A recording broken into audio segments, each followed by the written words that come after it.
Kabir park संस्थान से पधारे हुए वेद विवेक संपन्न श्रद्धेय श्री साहेब जी, मुद मंगलमय संत समाज, धर्म प्रेमी सज्जनों, श्रद्धामूर देवियों, प्रिय बच्चों, 2 दिवसीय कार्यक्रम का दूसरे दिन का ये प्रथम सत्र है। कार्यक्रम का शुभारंभ संत सम्राट सदगुरु कबीर साहब की मौलिकृत बीजक पाठ से हुआ। तत्पश्चात भजन का कार्यक्रम रहा। इसके बाद अनेक मनीषी संतों से जीवन के विविध पहलुओं पर बहुत ही महत्वपूर्ण विचार श्रवण करने का अवसर मिला। प्राणी जगत में मानव श्रेष्ठतम प्राणी है और वो 2 भागों में विभक्त है, एक नर और एक नारी। दोनों को भौतिक विकास करने का, आध्यात्मिक विकास करने का जन्म सिद्ध समानाधिकार प्राप्त है। इसलिए दोनों को जीवन गुजर के लिए भौतिक विकास करते हुए अपने विकास की ओर उनका ध्यान जाना चाहिए, जिससे हम बाहर से भी संपन्न हों, भीतर से भी संपन्न हों। आज प्राय देखा जाता है अधिकांश आदमी बाहर से तो बहुत कुछ चाहते हैं कि बाहर से हमारा विकास हो, हम साधन संपन्न हों, किंतु अपने विकास की ओर ध्यान कम जा रहा है। हर आदमी को साधन संपन्न होते हुए साधना संपन्न होने की दिशा में भी प्रयास करना चाहिए, जिससे हम बाहर से भी संपन्न हों, भीतर से भी संपन्न हों, अच्छे विचारों से संपन्न हों, सद्गुणों से संपन्न हों, तो जीवन का सर्वांगीण विकास होता है। भोजन करने का सुअवसर सभी प्राणियों को प्राप्त है, किंतु भजन करने का सुअवसर केवल मानव को मिला है। भोजन से स्वास्थ्य अच्छा रहता है, भजन से मन अच्छा रहता है। यदि आदमी का तन और आदमी का मन दोनों ठीक हो तो संसार में सबसे ज्यादा सुखी जीवन आदमी जी सकता है। ऐसी संभावना है। उस संभावना को साकार रूप देने के लिए व्यक्ति को पुरुषार्थ करना पड़ता है। संत सम्राट सदगुरु कबीर साहब की मौलिकृत बीजक है। बीजक में आपने कहा, मानुष तेरा गुण बड़ा, मांस न आवे काज, हाड़ न होते आभरण, त्वचा न बाजन भाई। सारे संकुचित विशेषणों को हटा करके सदगुरु कबीर साहब की पहली दृष्टि में मानव केवल मानव है। किसी भी देश में जो भी बालक जन्म लेता है वो मानव के रूप में होता है और सबके जन्म का एक ही प्रकार होता है, दूसरे ढंग से नहीं होता है।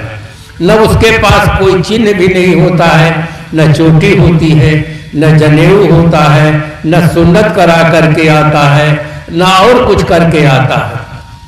आदमी का बच्चा आदमी के रूप में जन्म लेता है। जहां जन्म लेता है, माता पिता जिन संस्कारों से संस्कारित होते हैं वे संस्कार के अनुरूप बच्चे में संस्कार देते हैं, वेशभूषा बनाने का प्रयास करते हैं और वो बच्चा मान लेता है कि मैं अमुक हूं।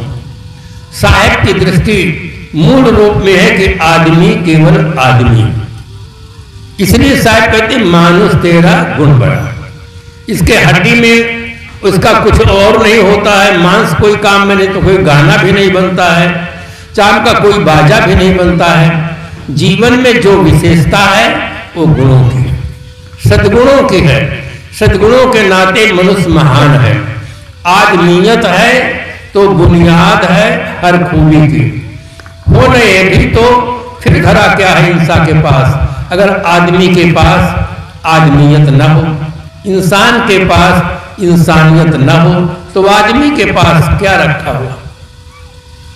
जिस शरीर पर आदमी अहम करता है, दूसरों को नीचा दिखाने का प्रयास करता है, थोड़ा सा तो सोचो, अंदर वाला निकल जाए, चेतन तत्व निकल जाए, तो इस शरीर को लोग क्या करते हैं, अपनी परंपरा के अनुसार कोई जला देते हैं, कोई जमीन में दफना देते हैं, कोई पानी में छोड़ देते हैं, कोई जमीन में रख देते हैं, चील गिद्ध कौवे खा जाते हैं।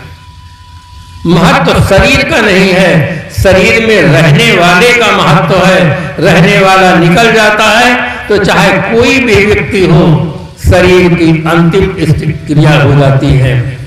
इसलिए हर आदमी को विनम्र होकर के सद्गुरु संतों का आधार लेना चाहिए। जैसे हम धन के लिए आधार लेते हैं, कृषि का आधार लेते हैं, व्यापार का आधार लेते हैं, सर्विस का आधार लेते हैं, जीवन गुजर का साधन हमें धन मिलता है।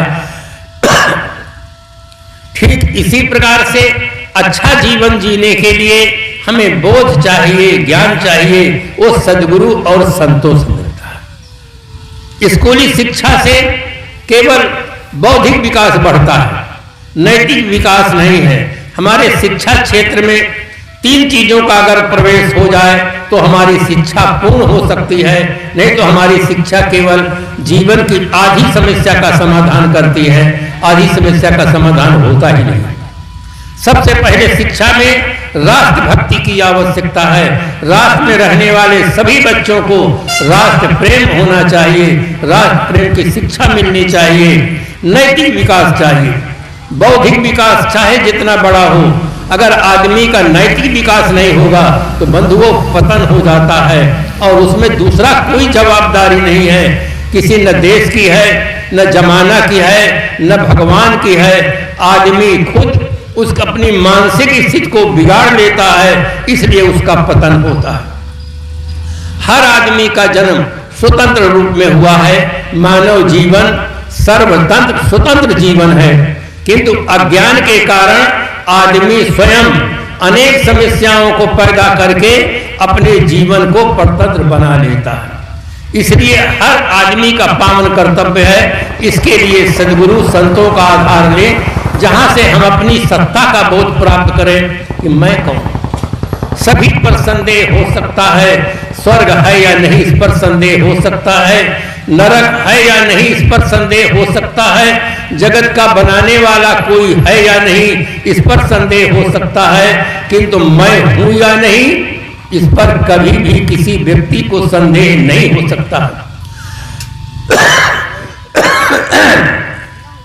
अगर निसंदेह कोई तत्व है तो मैं तत्व है, जिस पर कभी भी कोई व्यक्ति संदेह नहीं कर सकता है। अगर कोई व्यक्ति ये कहने का तो साहस करे कि मैं नहीं हूं, तो उसका कथन व्याघात दोष युक्त है।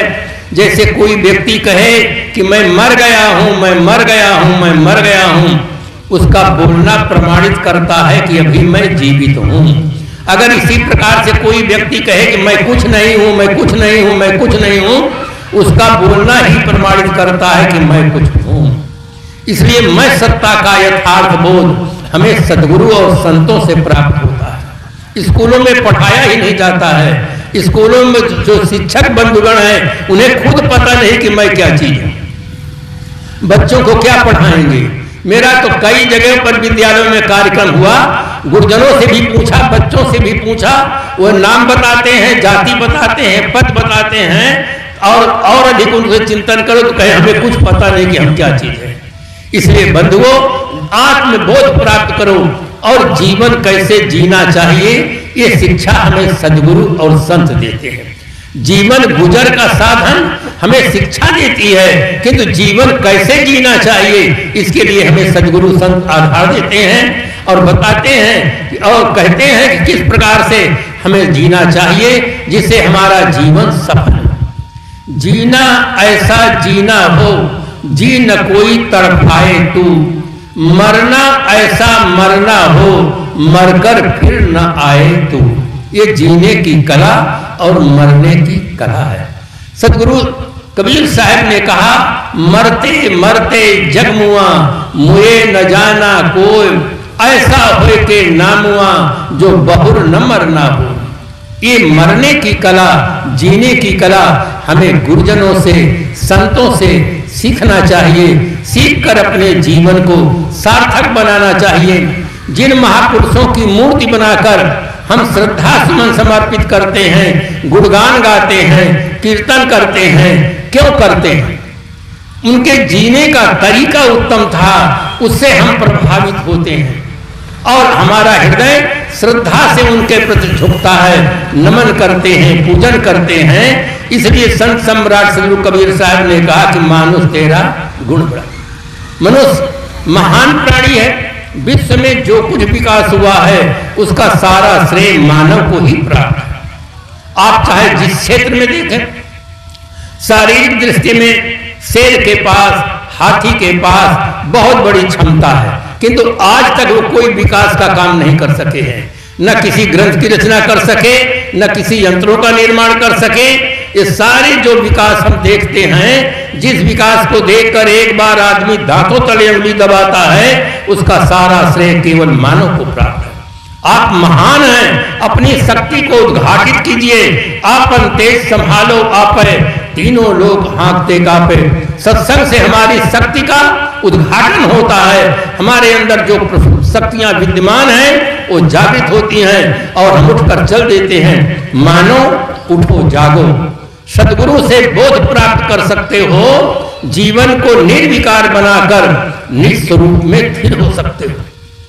हर आदमी ऐसा जीवन जी सकता है, महान है। महापुरुषों के जीवन से हमें यही सुंदर प्रेरणा मिलती है कि हम भी ऐसा कर सकते हैं। हमारे अंदर भी वो क्षमता है। जगने न जगने में आप परम स्वतंत्र हैं, पर बंधुओं याद रहे दोनों के परिणाम भिन्न भिन्न होते हैं। जागोगे तो आपको कोई लूट नहीं सकता है, जागोगे तो आपको कोई लूट नहीं सकता है, और न जागोगे तो लूटने से कोई बचा भी नहीं सकता है। हमारे चारों तरफ लूटने वाले खड़े हैं। न जगने पर दुराचरण में, अंधविश्वास में फंसा करके खूब अच्छी तरह से लूटते हैं। इसलिए सदगुरु से परख शक्ति प्राप्त कर आप जग सकते हैं। सदगुरु से परख शक्ति प्राप्त कर आप जग सकते हैं। लूटने वालों के सारे हौसले निरस्त कर सकते हैं। जगने की दिशा में प्रेरणा देने वाले सदगुरु और संत होते हैं। उनका आधार लेकर आप जग सकते हैं। बंधुओं, अपना उद्धार कर सकते हैं, किंतु एक बात याद रहे, उद्धार उधार से कभी नहीं होता है, पुरुषार्थ से होता है। साधना करके, वासनाओं को अंत करके अपने स्वरूप में स्थित होने से उद्धार होता है। इसलिए सदगुरु कबीर साहब का महामंत्र हमें याद रहे, कर बहिया बर आपनी, छाण वीरानी आस, जाके आंगन नदिया बहे, सो कस मरे प्यास। इसके लिए आधार बताते हैं सदगुरु कि गुरु की दया, साधु की संगत, निकर आवि द्वार। बंधुओं, जीवन में सदगुरु संतों का आधार लेकर के अपने जीवन को संभालें और जीवन का सुधार करें। आज आदमी चीजों का सुधार बहुत किया है, बहुत अच्छी चीजों का निर्माण किया है, चीजों का सुधार बहुत अच्छा किया है, किंतु उसका ध्यान अपनी तरफ नहीं जा रहा, अपना सुधार नहीं करता है। इसलिए हर आदमी को अपने सुधार के लिए सदगुरु संतों का आधार लेकर के जीवन को दिव्य बनाएं। इन्हीं शुभकामनाओं के साथ अपनी वाणी को विराम देते